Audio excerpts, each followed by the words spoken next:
Hello everyone and welcome to instant biology by doctor Neela. आज जिस topic के ऊपर बात करने वाले हैं वो है KLA। बेसिकली बहुत सारे स्टूडेंट्स ने हमसे रिक्वेस्ट किया था कि जो KLA टॉपिक है बायो प्रोसेस इंजीनियरिंग की जो लेक्चर सीरीज़ है उसको थोड़ा सा और बढ़ा दीजिए, उसमें और भी टॉपिक्स को ऐड कर दीजिए। तो बेसिकली वी आर ट्राइंग, हम इसमें ट्राई कर रहे हैं और भी टॉपिक्स को, इंपॉर्टेंट टॉपिक्स को ऐड करने के लिए। कुछ न्यूमेरिकल्स को भी हम इसमें इंक्लूड करेंगे, जो जो टॉपिक्स हम पढ़ाते जा रहे हैं, क्योंकि उससे न्यूमेरिकल्स आए हुए हैं तो हम न्यूमेरिकल्स के बारे में बात करेंगे। और क्योंकि KLA एक थ्योरेटिकल टॉपिक भी है, यहाँ से थ्योरेटिकल क्वेश्चंस भी आते हैं, तो उसके बारे में भी हम लोग डिस्कस करेंगे कि KLA क्या होता है, किन किन फैक्टर्स के ऊपर डिपेंड करता है, और KLA से रिलेटेड इंपॉर्टेंट रिलेशंस। जिस इंपॉर्टेंट रिलेशन के बारे में मैं यहाँ पे बात करने वाला हूँ वो इंपॉर्टेंट रिलेशंस के ऊपर क्वेश्चंस भी आए हुए हैं बायो प्रोसेस इंजीनियरिंग में। तो ये basically video specifically bio process engineering को एक्सपैंड करने के लिए है, ताकि हम और उन टॉपिक्स को इन डेप्थ देख सकें जो कि एग्ज़ाम में आते रहते हैं। तो without wasting any time let us start. सबसे पहली स्लाइड पे आप देख सकते हैं कि लिखा हुआ है what is KLA and what are the factors on which it depends and important relationships या इम्पॉर्टेंट रिलेशंस। तो यहाँ पे सबसे पहले मैं बात करूँगा कि KLA क्या होता है, उसके बाद कौन कौन से फैक्टर्स के ऊपर डिपेंड करता है, उसका सिग्निफिकेंस क्या है, और रिलेशंस क्या क्या हैं जिनके ऊपर क्वेश्चंस आते हैं, उन सब के बारे में देखेंगे। चलिए बिना देर किए हुए शुरू करते हैं कि व्हाट इज़ आवर KLA। तो सबसे पहले अगर हम देखें तो यहाँ पे मैं एक इक्वेजन से अपनी बात शुरुआत करना चाहूँगा। ये इक्वेजन जो है ये आपकी हम देख सकते हैं कि ऑक्सीजन जो ट्रांसफ़र है, ऑक्सीजन ट्रांसफ़र को ऑक्सीजन कंजम्पशन के साथ इक्वेट कर रही है। बेसिकली क्या होता है कि under the equilibrium condition, equilibrium condition में क्या होता है, अंडर इक्विलिब्रियम कंडीशन, तो रेट ऑफ ऑक्सीजन ट्रांसफ़र क्या होता है, रेट ऑफ ऑक्सीजन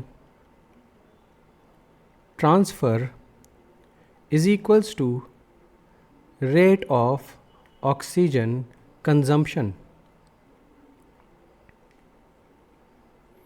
तो भाई आपको पता है ना कि इक्विलिब्रियम के समय में, इक्विलिब्रियम कांस्टेंट के टाइम पे, या इक्विलिब्रियम में जब रिलेशन होगा या जब रिएक्शन इक्विलिब्रियम में होगा, तो जितना ऑक्सीजन ट्रांसफ़र किया जा रहा होगा, whatever oxygen is being transferred, वो कंजम्पशन के बराबर होगा। तो rate of transfer of oxygen will be equal to the rate of consumption of oxygen.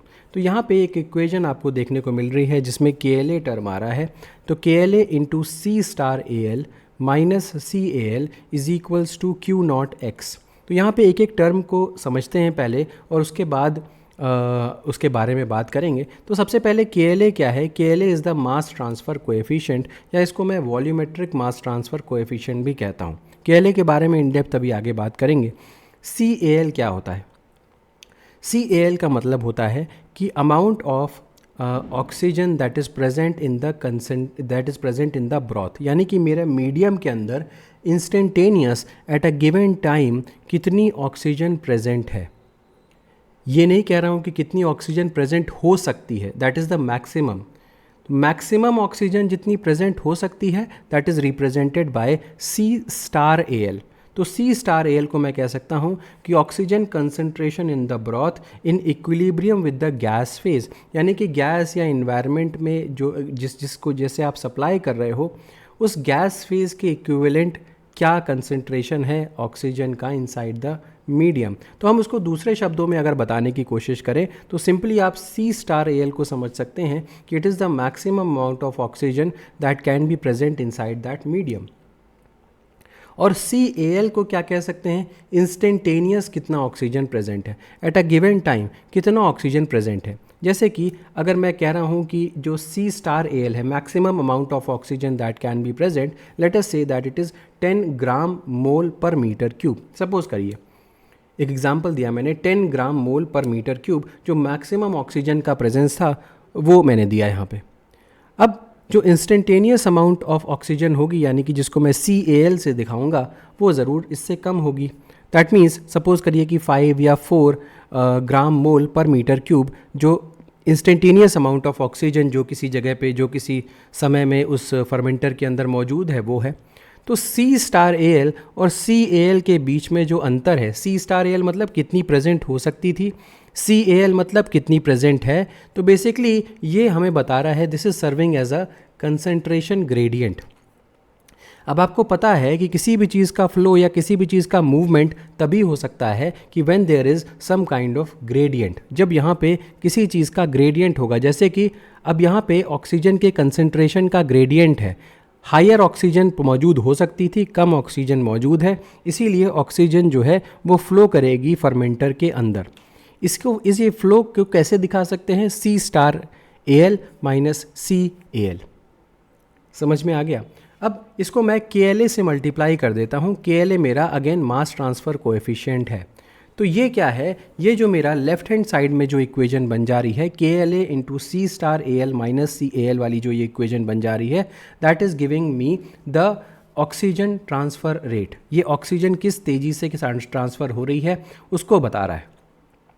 अगर यहीं मैं राइट हैंड साइड की इक्वेशन को देखूं तो राइट हैंड साइड की इक्वेशन में क्यू नॉट एक्स लिखा हुआ है। What do you understand by Q not x? Q not x का मतलब, क्यू नॉट का मतलब क्या होता है, ऑक्सीजन जो आपका एक पर्टिकुलर सेल कितना ऑक्सीजन को कंज्यूम कर रहा है। तो स्मॉल क्यू नॉट जो लिखा हुआ है वो क्या चीज़ है, स्पेसिफिक ऑक्सीजन अपटेक रेट होता है। तो ये जो स्मॉल क्यू नॉट यहाँ पे दिखाया जा रहा है, this Q not is depicting specific oxygen uptake rate. Sir specific oxygen uptake rate का मतलब क्या हो गया, एक सेल, जब भी स्पेसिफिक शब्द आ जाए तो हमेशा आप समझिए कि जब एक सेल कितना ऑक्सीजन ले रहा है, how much oxygen is taken up by one cell, it is represented as specific oxygen uptake rate. ठीक, and what is this X, यहाँ पे एक्स क्या है, बायोमास कंसेंट्रेशन। तो एक्स क्या है, कंसेंट्रेशन ऑफ सेल्स। तो टोटल अमाउंट में कितने सेल्स पाए जा रहे हैं, this is represented as X. तो small Q naught into X हो गया मेरे राइट हैंड साइड पे। तो अब आपको समझ में आ रहा होगा कि एक सेल कितनी ऑक्सीजन कंज्यूम कर रहा है और यहाँ से मल्टीप्लाई कर रहे हैं टोटल कितने नंबर ऑफ सेल्स हैं। तो इसको मल्टीप्लाई करेंगे तो मेरा आ जाएगा Q not, capital Q not. तो यहाँ पे एक्चुअली एक और इक्वेशन है जिसको हम लिख सकते हैं capital Q is equals to Q naught into X. तो what is this capital Q, यहाँ पे कैपिटल क्यू क्या है, capital Q is the oxygen uptake rate per volume of broth. यानी कि उस पूरे वॉल्यूम के अंदर, पूरे वॉल्यूम का मतलब वहाँ पे बहुत सारे सेल्स पाए जा रहे हैं, उस पूरे वॉल्यूम के अंदर कितनी ऑक्सीजन खींची जा रही होगी, कितनी ऑक्सीजन का कंजम्पशन हो रहा होगा, ये मैं कैपिटल क्यू ज़ीरो से या पूरे कैपिटल क्यू ज़ीरो से दिखा रहा हूँ। कैपिटल क्यू ज़ीरो कितने के बराबर है, स्मॉल क्यू ज़ीरो यानी कि एक सेल कितनी ऑक्सीजन ले रहा होगा मल्टीप्लाइड बाय एक्स। एक्स का मतलब क्या है, टोटल नंबर ऑफ सेल्स कितने हैं वहाँ पे। तो ये बात समझ में आ रही होगी। तो यहाँ पे इसी वजह से इसको यहाँ पे इक्वेट कर दिया गया। हमारा डिस्कशन था के के बारे में। यहाँ पे तो मैंने आपको ऑक्सीजन ट्रांसफ़र रेट, जो रेट ऑफ ऑक्सीजन ट्रांसफ़र है वो रेट ऑफ ऑक्सीजन कंजम्पशन के बराबर वाली चीज़ मैंने आपको बता दी। बट यहाँ पे मेरा मेन डिस्कशन आपके साथ के ऊपर था। तो व्हाट इज़ के वॉल्यूमेट्रिक मास ट्रांसफ़र कोएफिशिएंट है कि कितना, बेसिकली के क्या दिखाता है। अगर हम डिस्कस करें कि के दिखाता क्या है बेसिकली, तो के जो है, what is the significance of K signifies the oxygen transfer capability of a fermenter. एक फर्मेंटर कितने इजीली ऑक्सीजन को ट्रांसफ़र कर सकता है अपने अंदर। अब जाहिर सी बात है कि हर फर्मेंटर का जो बनाने का तरीका जो होता है या उसका कन्फिग्रेशन जो होता है वो अलग अलग होता है। अब के का मतलब सिर्फ इतना है कि आप कितना इजीली ऑक्सीजन को, अब क्योंकि यहाँ पे मैं ऑक्सीजन के सेंस में आपसे बात कर रहा हूँ इसीलिए मैं यहाँ पे कह रहा हूँ कि के का मतलब हो गया ऑक्सीजन ट्रांसफ़र कितने इजीली हो पा रही है पूरे फर्मेंटर के अंदर। अगर मैं ऑक्सीजन के अलावा किसी भी और चीज़ का ट्रांसफ़र स्टडी कर रहा होता तब भी मैं के की बात कर रहा होता। तो के यहाँ पे क्या शो कर रहा है, significance of the oxygen transfer capability of fermenter. कितना आसानी से, कितना अच्छी तरीके से ऑक्सीजन का ट्रांसफ़र हो सकता है। सिंपल सी बात है, अगर मैं के कम कर दूं, इफ़ आई रिड्यूस द के, अगर के कम हो जाता है देन तो ऑक्सीजन डिलीवरिंग एबिलिटी या ऑक्सीजन की जो ट्रांसफ़र है एबिलिटी, ऑक्सीजन की जो कंडक्टेंस है, पूरा ऑक्सीजन फैलाने की जो बात है वो कम हो जाएगी, लिमिट हो जाएगी। सेल्स को ऑक्सीजन कम मिलने लगेगी तो oxygen delivering ability of the cells will be limited. Limited का मतलब कम हो जाना। और अगर वहीं मैं KLa का वैल्यू बढ़ा देता हूं तो जाहिर सी बात है कि ऑक्सीजन डिलीवरिंग एबिलिटी जो है वो सेल्स के तक ऑक्सीजन को जो डिलीवर कराने की एबिलिटी है फर्मेंटर की टू द सेल्स वो बढ़ जाएगी, वो बेहतर हो जाएगी। एक और चीज़ यहाँ पे बताना चाहता हूँ, ये वही इक्वेशन है जो अभी आपने पीछे स्टडी की हुई है, KLa into C star AL minus CAL is equals to Q0X। यहाँ पे मैं आपको कनेक्ट करने की कोशिश करता हूँ कि सेल मेटाबॉलिज्म से आप KLa किस तरीके से कनेक्ट कर सकते हो। अगर मान लीजिए कि rate of cell metabolism unchanged है, दैट मीन्स जिस मेटाबॉलिज्म या जिस तरीके से सेल्स की पहले ग्रोथ हो रही थी उसी तरीके से सेल्स की ग्रोथ अभी भी हो रही है, सेम मेटाबॉलिज्म है, बट आप देख रहे हो कि KLa इंक्रीज़ किया हुआ है। KLa कैसे इंक्रीज़ करेगा? जाहिर सी बात है कि आपने कोई इम्पेलर की स्पीड वगैरह बढ़ा दी है, मिक्सिंग करने लगे हैं आप, तो मिक्सिंग करने से क्या होगा कि KLa जो है वो बढ़ जाएगा। अगर KLa बढ़ रहा होगा तो क्या होगा? अगर KLa यहाँ पे इंक्रीज़ करेगा तो सोचिए ये जो इक्वेशन हमने यहाँ पे लिखी है, if suppose KLa is increasing, तो हमें ये, क्योंकि ये इक्विलिब्रियम में है, पूरी जो रिएक्शन है वो इक्विलिब्रियम में है, बट ऑब्वियसली क्या होगा कि जो एट अ गिवन टाइम जो इंस्टेंटेनियस कंसंट्रेशन प्रेजेंट है ऑक्सीजन का वो भी बढ़ जाएगा। क्यों? क्योंकि हमें अगर KLa बढ़ेगा तो जाहिर सी बात है LHS बढ़ने लगेगा। If this KLa is increasing, अगर आप KLa बढ़ाओगे तो आपका LHS बढ़ रहा होगा। इसको नॉर्मलाइज करने के लिए, इसको कम करने के लिए व्हाट विल हैपन, CAL का कंसंट्रेशन भी बढ़ जाएगा। What was CAL? CAL was the instantaneous concentration of oxygen present at a given time. तुरंत कितना है? तो जाहिर सी बात है CAL बढ़ जाएगा। अब अगर CAL बढ़ जाएगा तो again C star AL minus CAL की वैल्यू क्या हो जाएगी? कम हो जाएगी। तो टोटल मिलाकर के LHS को उतना ही रखने की कोशिश की जा रही है। KL बढ़ेगा, CAL भी बढ़ जाएगा, C star AL minus CAL जो है वो कम हो जाएगा, तो ऑटोमेटिकली ये इसमें जो लेफ्ट हैंड साइड है उसमें ज़्यादा इफेक्ट नहीं पड़ेगा। It will again be equal to the right hand side Q0X के बराबर। ठीक, तो ये पहला पॉइंट समझ में आ गया होगा कि अगर मेटाबॉलिज्म बढ़ा रहे हैं, मेटाबॉलिज्म अगर सेम है, सॉरी, KLa बढ़ रहा है तो KLa बढ़ेगा तो CAL बढ़ करके इसको नलिफाई कर देगा, इसके इफेक्ट को। वहीं अगर मैं इसका दूसरा पार्ट देखूं, अगर rate of oxygen consumption by the cell increase हो रहा है, यानी कि ऑक्सीजन ज़्यादा कंज्यूम हो रहा है सेल्स के द्वारा, अगर ऑक्सीजन ज़्यादा कंज्यूम हो रहा है सेल्स के द्वारा तो KLa मान लीजिए कि अनअफेक्टेड है, इस केस में KLa में कोई चेंज नहीं हो रहा, तो ऑटोमेटिकली क्या होगा? CAL कम हो जाएगा। CAL कम हो जाएगा तो क्या हो जाएगा? C star AL minus CAL के बीच में डिफरेंस बढ़ जाएगा, जिसकी वजह से जब आप KLa से मल्टीप्लाई करोगे तो अगेन Q0X के बराबर वो हो जाएगा। LHS is equals to RHS यहाँ पर भी हो जाएगा। तो उम्मीद है कि ये दोनों पॉइंट आपको समझ में आ गए होंगे। सिग्निफिकेंस ऑफ KLa क्या है, KLa को क्यों इतना इंपॉर्टेंस दिया जाता है, ये बात समझ में आ गई होगी। नेक्स्ट अगर मैं बात करता हूँ कि कौन कौन से फैक्टर्स हैं जिस पे ऊपर KLa डिपेंड करता है, तो what are the factors on which the KLa depends. सबसे पहले ये बात समझ लीजिए कि KLa की जनरल वैल्यू कितनी होनी चाहिए एक नॉर्मल फर्मेंटर के अंदर, लगभग 3 to 4 into 10 to the power 4 metre पर सेकेंड के आसपास यहाँ पे होनी चाहिए।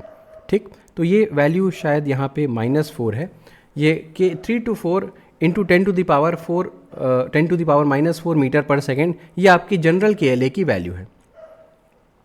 अगर मैं इनके फैक्टर्स के ऊपर बात करूं, what are the factors on which the KLa would depend, KLa किस किस चीज़ के ऊपर डिपेंड करेगा, तो सबसे पहले बात कर लेता हूं बबल साइज़ के बारे में। बबल साइज़ समझने की कोशिश करेंगे कि बबल साइज़ लगभग 2 to 3 mm के बराबर ही होना चाहिए। अगर बबल साइज़ बहुत ज़्यादा बड़ा कर देंगे तो भी दिक्कत है, बबल साइज़ बहुत ज़्यादा छोटा कर देंगे तो भी दिक्कत है। कैसे दिक्कत है समझने की कोशिश करेंगे। अगर मैं कह रहा हूँ कि स्मॉल बबल साइज़, अगर आपने बबल साइज़ का बहुत छोटा कर दिया, अब आपको पता है ना कि स्पार्जर के अंदर से आप जब गैस को पास करते हैं और स्पार्जर के अंदर से गैस जब ऑक्सीजन जब निकल करके ऊपर फर्मेंटर के अंदर जाती है तो वो बबल्स के फॉर्म में जाती है। सबसे अच्छा है कि जो बबल का साइज़ हो वो छोटा रखा जाए, लेकिन ऐसा भी नहीं है कि बहुत छोटा हो जाए या ऐसा भी नहीं है कि बहुत बड़ा हो जाए। 2 to 3 mm के आसपास अगर आप साइज़ रखते हो तो बेहतर माना जाता है, उससे KLa हमारा बढ़िया होता है, उससे ऑक्सीजन ट्रांसफर एबिलिटी बढ़िया हो जाती है। ऐसा क्यों है? समझने की कोशिश करते हैं। अगर आप बबल का साइज़ स्मॉल रखते हो, स्मॉल बबल साइज़ की वजह से हायर गैस होल्डअप रहता है। हायर गैस होल्डअप का मतलब जो बबल के अंदर जो ऑक्सीजन मौजूद है, जो एरेटेड जो सॉल्यूशन है उसका अमाउंट ज़्यादा होगा, यानी कि एयर सॉल्यूशन के अंदर ज़्यादा पाई जाएगी, उसी को मैं बोल रहा हूँ हायर गैस होल्डअप। इसके अलावा आपने देखा भी होगा कि अगर एक बड़ा बबल ले लिया जाए, उसके कंपैरिजन में उसी वॉल्यूम के छोटे छोटे छोटे छोटे बबल्स ले लें। ऐसे एक बड़ा बबल ले लिया, उसको छोटे छोटे 8-10 बबल्स में ब्रेक कर दिया, तो जो छोटे वाले बबल्स हैं वो ज़्यादा एफिशिएंटली ऑक्सीजन को ट्रांसफ़र कर पाएंगे। क्यों? क्योंकि बड़े जो बबल होगा ना, जो ज़्यादा बड़ा बबल होगा, उसका इंटरफेशियल एरिया कम हो जाएगा। अब इंटरफेशियल एरिया इंपॉर्टेंट प्रॉपर्टी है, क्योंकि इसी इंटरफेशियल एरिया से ही हमारे ऑक्सीजन का ट्रांसफ़र होगा इनटू द इन्वायरमेंट, या फर्मेंटर के अंदर जो लिक्विड है उसी इंटरफेशियल एरिया से ही एक्सचेंज हो रहा होगा। तो हम चाहते हैं कि हमारा इंटरफेशियल एरिया बहुत बड़ा हो जाए। तो बड़ा इंटरफेशियल एरिया लेने के लिए आपको बबल को छोटे छोटे छोटे छोटे हिस्सों में तोड़ना पड़ेगा। अब छोटे छोटे हिस्सों में बबल टूटेगा तो सबका इंटरफेशियल एरिया मिला करके काफ़ी बड़ा हो जाएगा, तो उससे गैस के एक्सचेंज में आसानी हो जाएगी, फर्मेंटर का KLa बढ़ जाएगा। यही चीज़ यहाँ पे बोली जा रही है, higher gas holdup and greater interfacial surface area. इसकी ये हो जाएगा अगर आप स्मॉल बबल रखते हो, जिसकी वजह से KLa मेरा इंक्रीज़ हो जाएगा। नेक्स्ट, अगर आपने बहुत साइज़ छोटा कर दिया बबल का, if the size of the bubble is kept very very small, तो इसकी वजह से क्या होगा, सरफेस टेंशन जो बबल का होगा वो काफ़ी ज़्यादा बढ़ जाएगा, यानी कि ऑक्सीजन के ट्रांसफ़र में बहुत ज़्यादा रेजिस्टेंस शो होने लगेगा। तो हमें ऐसा भी नहीं करना है कि बबल के साइज़ को बहुत ज़्यादा कम कर दें, ऐसा भी नहीं करना है कि बहुत ज़्यादा बढ़ा दें। अगर आप बहुत ज़्यादा छोटा कर दोगे ना, सरफेस टेंशन बढ़ जाएगा, जिसकी वजह से ऑक्सीजन के ट्रांसफ़र में रेजिस्टेंस होने लगेगा, KLa ऑटोमेटिकली कम हो जाएगा। ठीक, अगर बहुत ज़्यादा बड़ा कर दे रहे हो तो क्या हो जाएगा, गैस का जो डिस्पर्जन है, इंटरफेशियल सरफेस एरिया कम हो जा रहा है, जिसकी वजह से अगेन KLa कम हो जा रहा है। इसीलिए मैंने कहा कि लगभग आपको साइज़ 2 से 3 mm के आसपास रखना चाहिए, ना इससे ज़्यादा बड़ा ना इससे ज़्यादा छोटा। नेक्स्ट, अगर मैं बात कर रहा हूँ पॉइंट नंबर B की, पॉइंट नंबर B बता रहा है गैस डिस्पर्जन के बारे में। दैट मीन्स जितना ज़्यादा गैस डिस्पर्जन होगा, अब आप गैस डिस्पर्जन आप चाहे जैसे करा सकते हैं। इम्पेलर को ज़्यादा तेज़ी से घुमा देंगे तो गैस का डिस्पर्जन ज़्यादा होने लगेगा, KLa अपने आप बढ़ जाएगा। तो increase in the gas dispersion will lead to increase in the KLa and therefore increase in the oxygen transfer abilities of the fermenter. Next, bubble coalescence. आपने देखा होगा कि बहुत सारे केसेस में छोटे छोटे बबल्स आपस में जुड़ करके एक बड़ा बबल फॉर्म कर लेते हैं। This is not good for the process of bio process, यानी कि एक फर्मेंटर के अंदर अगर इस तरीके का चीज़ हो जा रही है तो ये अच्छी बात नहीं है, क्योंकि मैंने बताया अभी आपको कि बड़ा साइज़ का बबल जो है वो नुकसान ही करेगा। इंटरफेशियल एरिया कम हो जाता है, गैस होल्डअप कम हो जाता है, जिसकी वजह से अगेन प्रॉपर जो डिस्पर्जन होगा गैस का वो प्रॉपरली हो नहीं पाएगा। तो कोएलेसिंग जो होती है वो एक अनडिज़ायरेबल प्रॉपर्टी है। बहुत सारे फ्लूइड्स के अंदर या बहुत सारे लिक्विड्स के अंदर जो कोएलेसिंग होती है वो होती है, और कई बार नहीं भी होती। कई बार जैसे कि वाटर वगैरह है, वाटर के अंदर काफ़ी सारे बबल्स बनने लगेंगे और ये बबल्स जो हैं आपस में कोएलेस करने लगेंगे। तो इसीलिए क्या किया जाता है कि वाटर के ऊपर सॉल्ट वगैरह एक्सटर्नली ऐड कर दिया जाता है, जिसकी वजह से कोएलेसिंग नहीं होगी और हमारा जो ऑक्सीजन का ट्रांसफ़र होगा वो आसानी से होगा। तो अगेन यहाँ पे बात वही हो जाती है कि जितना ज़्यादा कोएलेसिंग होगा उतना कम KLa होता चला जाएगा। ठीक, नेक्स्ट अगर मैं बात कर रहा हूँ विस्कोसिटी के बारे में, जाहिर सी बात है कि अगर आप विस्कोसिटी को इंक्रीज़ कर रहे होंगे, अगर लिक्विड का विस्कोसिटी बढ़ता चला जाएगा तो जो फ्लूइड का थिकनेस होगा वो भी बढ़ेगा। अगर थिकनेस फ्लूइड का बढ़ेगा तो अगेन ऑक्सीजन के ट्रांसफ़र में रेजिस्टेंस शो होने लगेगा, ऑक्सीजन आसानी से ट्रांसफ़र नहीं हो पाएगा। ठीक, अगर रेजिस्टेंस शो होगा तो अगेन आपका KLa जो है वो कम होने लगेगा। तो increasing resistance to the oxygen transfer would again lead to the decrease in the KLa का अमाउंट कम हो जाएगा, डिक्रीज हो जाएगा।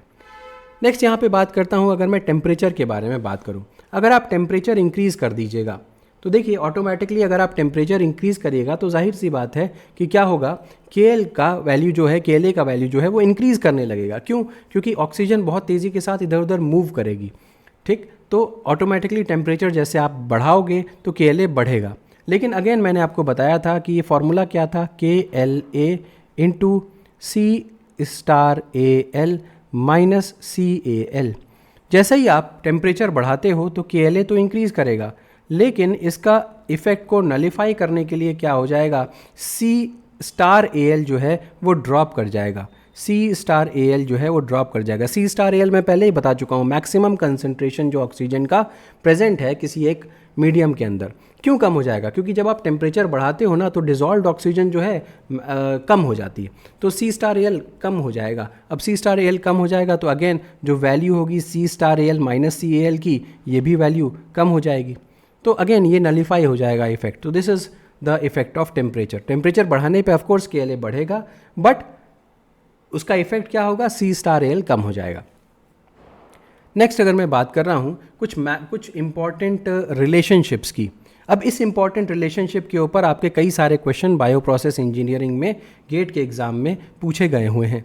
तो बिना देर किए हुए इसको शुरू करते हैं कि किस तरीके से क्या क्या क्वेश्चंस आ सकते हैं, इसको देख लेते हैं।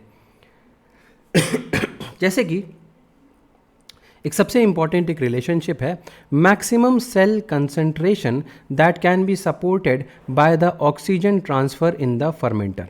अब आप ऑक्सीजन ट्रांसफ़र कर रहे हो फर्मेंटर के अंदर, जाहिर सी बात है इस फर्मेंटर के अंदर आपके सेल्स मौजूद हैं। इन सेल्स का क्या होगा, इन सेल्स की ग्रोथ हो रही होगी। तो हम ये जानना चाहते हैं कि आखिर जो ऑक्सीजन मैं प्रोवाइड कर रहा हूँ उस ऑक्सीजन से कितना सेल सपोर्ट हो सकता है, कितना मैक्सिमम सेल का सपोर्ट हो सकता है, उसको निकालने का क्या तरीका है। यहाँ पे मैं x की जगह पे, याद है ना, KLa into C*Al minus CAl था। अब जो C*Al माइनस CAl ये जो लेफ्ट हैंड साइड है किसके बराबर था, Q0 इंटू एक्स के बराबर। x मैंने बताया था कि सेल का कंसंट्रेशन होता है, ठीक। अब ये जो सेल का कंसंट्रेशन है, अगर मैं चाहता हूँ कि मैक्सिमम कंसंट्रेशन के बारे में मैं पता कर सकूँ, x मैक्स के बारे में मैं पता कर सकूँ, तो x max will be equal to KLa into C*Al upon Q0। यहाँ पे क्या कर दिया गया है, ये आपने CAl को यहाँ से गायब कर दिया है। You have kept CAl value, CAl का वैल्यू आपने यहाँ पे ज़ीरो कर दिया है। कैसे ज़ीरो कर दिया होगा CAl का वैल्यू? भाई हम ये चाहते हैं ना, क्योंकि आपको फॉर्मूला तो याद है KLa into C*Al minus CAl। यहाँ पे अगर मैं फॉर्मूला लिखूँ और लिखने के बाद आपको समझाऊँ तो देखिए फॉर्मूला क्या था, KLa into C*Al minus CAl is equals to Q0 into x. अब यहाँ पे क्या किया गया है, CAl का वैल्यू ज़ीरो रख दिया गया है। अब ज़ीरो रख दिया जाएगा तो KLa into C*Al is equals to Q0 x. X का वैल्यू, एक्स मैक्स का वैल्यू यहाँ पे मैं एक्स मैक्स लिख सकता हूँ। X max is equals to KLa into C*Al upon Q0। यही चीज़ यहाँ पे लिखी गई है, आप देख सकते हैं। X max is equals to KLa into C*Al upon Q0। Sir यहाँ पे आपने CAl की वैल्यू ज़ीरो क्यों लिखी है? देखिए यहाँ पे मैं मैक्सिमम कंसंट्रेशन के बारे में बात कर रहा हूँ, maximum concentration of the cells के बारे में बात कर रहा हूँ। अब जाहिर सी बात है कि मैक्सिमम कंसंट्रेशन कितना सपोर्ट हो सकता है, जितनी ऑक्सीजन होगी। हम इतना सेल का कंसंट्रेशन बढ़ाना चाहते हैं कि जैसे ही आपने फर्मेंटर के अंदर ऑक्सीजन पहुंची, कट से सारी ऑक्सीजन यूज़ हो गई एंड CAl बिकम्स ज़ीरो। तो इतना हाई सेल का कंसंट्रेशन होना चाहिए कि इंस्टेंटेनियस अमाउंट ऑफ ऑक्सीजन कुछ भी पाई ही नहीं जानी चाहिए। CAl एंटर किया, तुरंत सेल्स ने ऑक्सीजन को यूज़ किया, CAl बिकम ज़ीरो, फिर एंटर किया फिर ज़ीरो, फिर एंटर किया फिर zero. That means CAl at a given time becomes zero, तभी हमारा एक्स मैक्स पहुंच सकता है। तो यही चीज़ यहाँ पे की गई है। तो ये फॉर्मूला हो गया, इस फॉर्मूला के ऊपर क्वेश्चंस आते हैं। We will be doing some questions in the other class. अभी मैं थ्योरी समझा रहा हूँ यहाँ पे, इसके बाद हम लोग क्वेश्चंस भी करेंगे। अब अगर देखिए, if x max is less than the cell concentration required in the fermentation process. मान लीजिए यहाँ पे आपने कैलकुलेट किया, क्योंकि ये थ्योरेटिकल वैल्यू आ रही है ना, अगर आपने एक्स मैक्स को कैलकुलेट किया और एक्स मैक्स का वैल्यू आपका कम आ रहा है, किससे कम आ रहा है? Cell concentration required in the fermentation process. जो सेल कंसंट्रेशन आप यूज़ कर रहे हो फर्मेंटेशन प्रोसेस में, उससे एक्स मैक्स का वैल्यू कम आ जा रहा है। तो जाहिर सी बात है कि भाई हमें किसी तरीके से अपना जो सेल्स मौजूद है फर्मेंटेशन प्रोसेस में उनको बढ़ाना पड़ेगा। तो सेल्स जो मौजूद है फर्मेंटेशन प्रोसेस में आप उनको कैसे बढ़ा सकते हो? KLa को इम्प्रूव करके। KLa इम्प्रूव करोगे तो ऑक्सीजन सप्लाई बढ़ेगा, ऑक्सीजन सप्लाई बढ़ेगा तो सेल्स तेज़ी से मेटाबोलाइज करेंगे, तेज़ी से डिवाइड करेंगे, सेल्स का नंबर बढ़ेगा, धीमे धीमे आप Xmax की तरफ टेंड करोगे और Xmax बढ़ेगा तो अगेन आपका बायोमास या प्रोडक्ट भी बढ़ने लग जाएगा। ठीक, तो ये हो गया। तो Xmax is achieved when all the conditions are favourable. ये भी पॉइंट याद रखिएगा, Xmax तभी अचीव हो सकता है जब सारे के सारे कंडीशंस फेवरेबल होंगे। अगर एक भी कंडीशन फेवरेबल नहीं हुआ तो आपका जो Xmax है वो प्रोड्यूस या उस तक आप नहीं पहुंच सकते। एक और रिलेशन है जहां से क्वेश्चंस आ सकते हैं या इनफैक्ट आते हैं। Minimum KLa required to maintain CAL is greater than C critical. अब यहाँ पे समझने की कोशिश करनी चाहिए कि ये C क्रिटिकल क्या होता है। ये एक नया टर्म इंट्रोड्यूस हुआ, C क्रिटिकल। C क्रिटिकल का मतलब होता है amount of oxygen that is required by a cell to survive.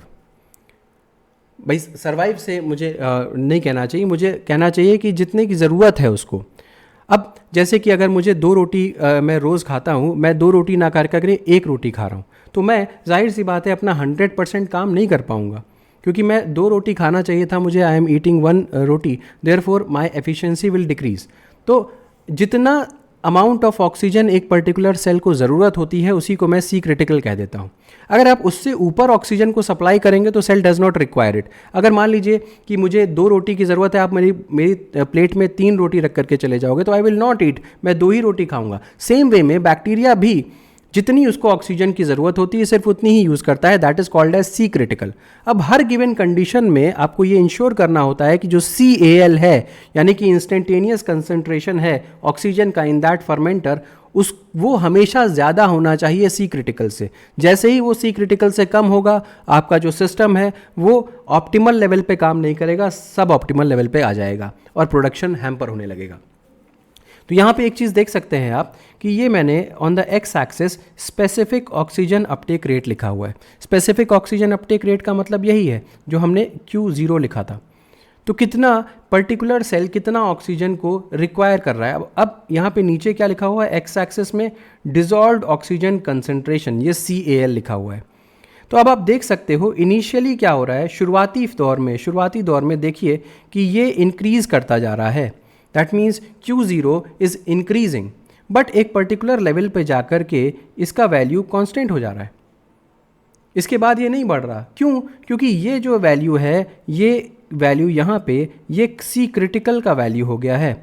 C critical का मतलब यही हो गया कि जितना ऑक्सीजन उस सेल को ज़रूरत था उसने उतना गेन कर लिया। अब आप चाहे जितना भी CAL बढ़ाइए, X एक्सिस पे आप CAL लिखे हैं ना, तो जितना भी CAL बढ़ाते चले जाएंगे it will not at all matter, कोई भी फर्क नहीं पड़ेगा। क्यों? क्योंकि सेल ने अपना जितना ऑक्सीजन चाहिए था वो उसने गेन कर लिया। अब उसके बाद अगर आप CAL बढ़ाओगे तो स्पेसिफिक ऑक्सीजन अपटेक रेट पे कोई असर नहीं पड़ेगा। अब अगर मैं 2 रोटी खाता हूँ, आप 3, 4, 5, 6 मेरी थाली में डालते जाओगे, मुझे फ़र्क नहीं पड़ेगा क्योंकि I am eating only 2 rotis. तो यही चीज़ यहाँ पे बताई जा रही है कि eight critical concentration C critical पे KLa क्रिटिकल कितना वैल्यू होता है। तो यहाँ पे आपने क्या करना है, बस CAL की जगह पे C क्रिटिकल रख देना है। क्यों? क्योंकि हमें वो देखना है ना कि कितना हमारा क्रिटिकल ऑक्सीजन कंसंट्रेशन पे हमारा KLa कितना हो रहा है। तो KLa critical is equals to Q0X upon C star AL minus C critical. तो यहाँ पे मैंने क्या किया, CAL की जगह पे I have just kept C critical, तो ये मेरा फॉर्मूला आ गया। तो यहाँ से क्रिटिकल कंडीशंस में पूछा जा सकता है। आपको ये हमेशा इंश्योर करना चाहिए, अगर आप बायो प्रोसेस फैक्ट्री में या इंडस्ट्री में काम कर रहे हैं तो आपको ये हमेशा इंश्योर करना चाहिए कि आपके जो फर्मेंटर के अंदर जो C क्रिटिकल है उससे हमेशा आपका CAL अधिक ही होना चाहिए, अदरवाइज़ आपका जो पूरा प्रोसेस है वो सब ऑप्टिमल कंसंट्रेशन पे, सब ऑप्टिमल लेवल पे काम कर रहा होगा। तो इसी के साथ हमने जो थ्योरेटिकल पोर्शन था KLa से रिलेटेड उसको कंप्लीट कर लिया। उम्मीद है कि आपको ये वीडियो पसंद आया होगा। अगर पसंद आया तो इसे ज़रूर लाइक करिएगा, चैनल को सब्सक्राइब करना मत भूलिएगा, बेल आइकन को ज़रूर प्रेस करिएगा। अपार्ट फ्रॉम दैट आपसे एक और बात ज़रूर करनी है मुझे कि अगर आप चाहते हैं बायो प्रोसेस इंजीनियरिंग को स्टडी करना और गेट के एग्ज़ाम में आप अभी देने वाले हैं आगे आने वाले समय में, तो हमारा बायो प्रोसेस इंजीनियरिंग का बैच ऑलरेडी रनिंग है। उससे रिलेटेड वीडियो यहाँ पे आपको अब दिख जाएगा, आप उसको चेकआउट कर सकते हैं और हमसे कांटेक्ट कर सकते हैं एट दिस नंबर 8299134528। तो ये हमारा कॉन्टैक्ट नंबर है, इससे आप हमसे बात कर सकते हैं और बैच में ज्वाइन कर सकते हैं, अभी भी ज्वाइन कर सकते हैं। बायो प्रोसेस इंजीनियरिंग का बैच रनिंग है, यू कैन ज्वाइन। इसी तरीके से बहुत सारे फॉर्मूलेज, बहुत सारे प्रॉब्लम्स हम उस बैच में कर रहे हैं और आपको ज़रूर फ़ायदा होगा उस बैच को ज्वाइन करने से। Thank you so much, have a good day.